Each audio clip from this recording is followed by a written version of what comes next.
या ठिकाणी एक चोरी झालेली आहे।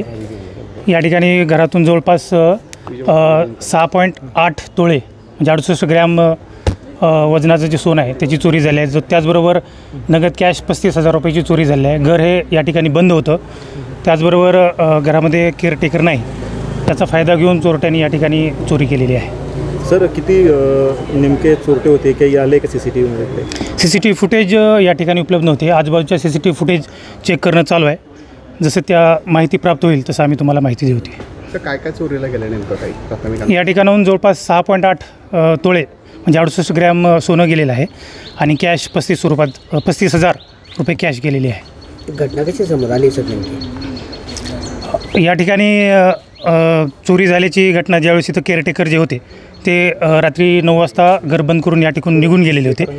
जेव्हा केअरटेकर सकाळी या ठिकाणी आलेले आहेत त्यावेळेस घराचं जे कुलूप लावलेलं होतं ते तुटलेलं दिसलं। त्यानंतर त्याने पोलीस स्टेशनला इन्फॉर्म करून माहिती दिलेली आहे।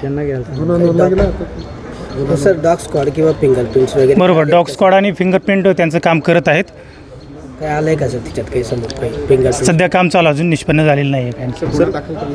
हा गुन्हा दाखल करण्याची प्रोसिजर सुरू आहे। किती पथकं तपासणीसाठी रवाना करण्यात आली? जवळपास स्थानिक गुन्हे शाखेचा आणि पोलीस स्टेशनची अशी 2 पथकं त्या ठिकाणी गुन्हेगारांचा CCTV फुटेजच्या माध्यमातून शोध घेत आहेत। ठीक आहे।